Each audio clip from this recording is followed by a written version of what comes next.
பாடுகள் எங்கே ஆரம்பித்தது தெரியுமா? சரீரம் எங்கே காயப்பட்டது என்று யோசித்து பார்த்தால் தேசாதிபதியின் அரண்மனையிலோ அல்ல, சிலுவை மரத்திலோ அல்ல. முதலாவது அவருடைய சரீரம் காயப்பட்ட இடம் கெத்செமனே. அங்கே என்ன செய்தார் தெரியுமா? அவருடைய ஆத்துமா மரணத்துக்கு ஏதுவான துக்கம் கொண்டிருந்தது. அவர் அதிக ஊக்கத்தோடு தம் பிதாவை நோக்கி, பிதாவே, உமக்கு சித்தமானால் இந்த பாத்திரம் என்னை விட்டு நீங்கும்படியாக செய்யும் என்று மிகுந்த வியாகுலத்தோடு முழங்கால் படியிட்டு பிதாவை நோக்கி வேண்டிக் கொண்டார். அடிக்கப்படாமலே அவருடைய சரீரம் காயப்பட்டது. இயேசு கிறிஸ்து கெத்செமனே என்ற இடத்தில் கைது செய்யப்பட்ட ஒரு கள்ளனை போல அவரை பிடித்தார்கள். அண்ணாவினிடத்தில் கொண்டு போனார்கள், ஏரோது ராஜாவினிடத்தில் கொண்டு போனார்கள், பிலாத்தினிடத்தில் கொண்டு போனார்கள். இரவு முழுவதும் அங்கு இங்குமாக அவரை இழுத்து சென்று அலக்களித்து அவருடைய சரீரத்தை காயப்படுத்தினார்கள். இரவு முழுவதும் சரியாத வேதனை. அவரை ஒரு தெரு நாயை போல இழுத்து கொண்டு சென்றார்கள் என்பதை நாம் பார்க்கிறோம். ஆனால் ஜனங்கள் அவரை சிலுவையில் அறையும்படி கோஷமிட்டனர். ரோமருடைய ஆட்சி காலத்தில் வார அடி என்பது ஒன்று, ஏறக்குறைய 40 அடிகள் என்று பவுல் தன்னுடைய நிருபத்தில் எழுதியிருக்கிறார். போர் சேவகன் ஒரு முள்முடியை வைத்து ஒரு கோலினால் ஓங்கி அடித்தான். அப்பொழுது அந்த முள்முடி தலையில் பதிந்தது, முகமெல்லாம் இரத்தம் வடிந்தது. சிலுவையில் 2வது வசனம், முதலில் தேவனை நாம் விசுவாசிக்க வேண்டும். இன்றைக்கு என்னுடனே கூட நீ பரதேசியில் இருப்பாய் என்று மெய்யாகவே உனக்கு சொல்லுகிறேன் என்றார்.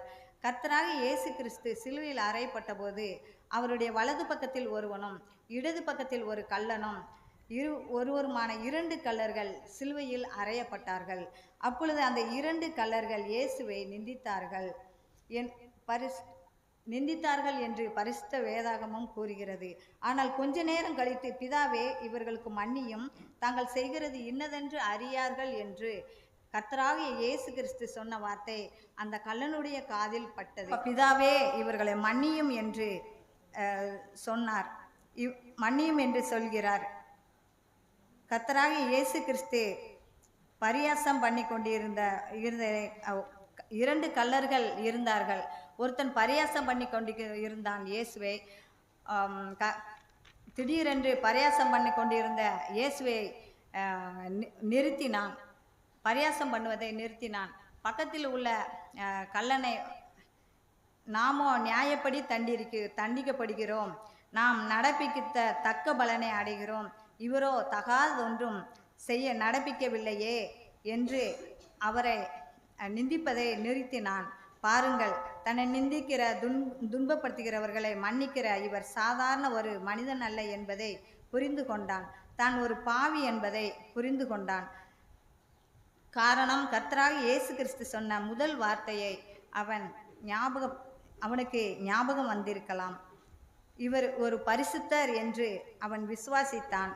நான் ஒரு பாவி என்று சொல்லி ஒத்துக்கொண்டு அப்பாவத்தை அறிக்கையிட்டான். எனக்கு அன்பான சகோதரி சகோதரிகளே, என்றைக்காவது ஒரு நாள் நான் ஒரு பாவி என்று ஒத்துக்கொண்டு, இயேசுவே, என் பாவங்களுக்காக நீர் சிலுவையில் மரித்தீரே, உம்முடைய இரத்தத்தினால் என்னை கழுவி சுத்திகரியும் என்று சொல்லி கர்த்தருடைய சமூகத்தில் முழங்கால் படியிட்டு அழுதிருக்கிறோமா? நம் பாவங்களை அறிக்கை செய்திருக்கிறோமா? ஆனால் கர்த்தராகிய இயேசு கிறிஸ்து அதையெல்லாம் விட்டு, யாருக்காக அழுது கொண்டு இருக்கிறீர்கள்? உங்கள் பிள்ளைகளுக்காக அழுங்கள் என்று அந்த கல்வாரி சிலுவையில் தொங்கிக் கொண்டு இருக்கும் போதும் உங்கள் பிள்ளைகளுக்காக அழுங்கள் என்று சொன்னாரே.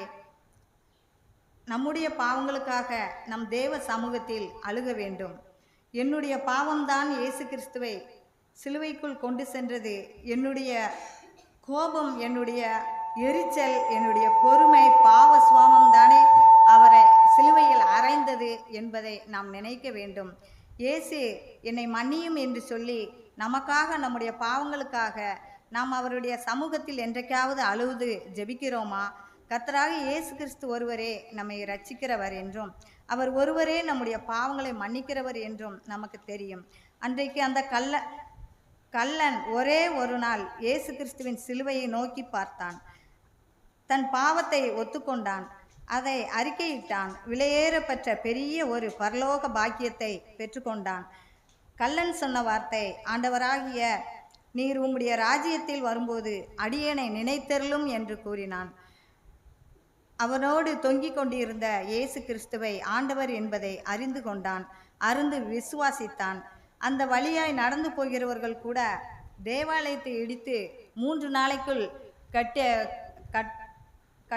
கட்டுகிறவனே நீயே உன்னை ரட்சித்துக்கொள் என்று எல்லோரும்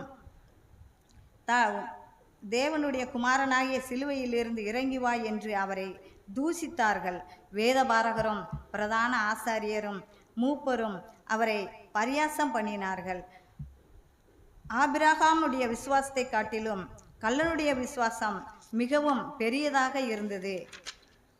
கள்ளனுடைய விசுவாசத்தை பார்த்த கர்த்தராகிய இயேசு கிறிஸ்து தன்னுடைய தாங்க முடியாத வேதனையின் மத்தியிலும் அந்த கள்ளனுடைய வார்த்தையை கனப்படுத்தி, இன்றைக்கு நீ என்னுடனே கூட பரதேசியில் இருப்பாய் என்று மெய்யாகவே உனக்கு சொல்லுகிறேன் என்று சொன்னார்.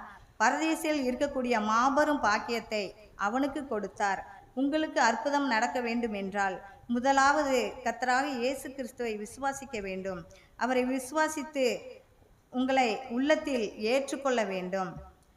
விசுவாசத்தினால் ஆபிரகாம் நேரடியாக கர்த்தரோடு ஆபிரகாம் பேசினார். மோசேயினிடத்தில் விசுவாசத்தினால் மோசேயினிடத்தில் கர்த்தர் முட்செடிக்கு நடுவில் கர்த்தர் அவர் சத்தத்தை கேட்டார். ஏசாயா தீர்க்கதரிசி தேவனை தேவாலயத்தில் தரிசித்தபடியினால் தைரியமாக பேசினார். அப்போஸ்தலனாகிய பவுல் ஒளியின் மூலமாக கர்த்தரை சந்தித்தார். அதே போல எல்லோரும் முதலில் கர்த்தராகிய இயேசு கிறிஸ்துவை முதலில் விசுவாசிக்க வேண்டும். அப்படிப்பட்ட கிருபையை ஆண்டவர் நம்மளுக்கு தருவாராக.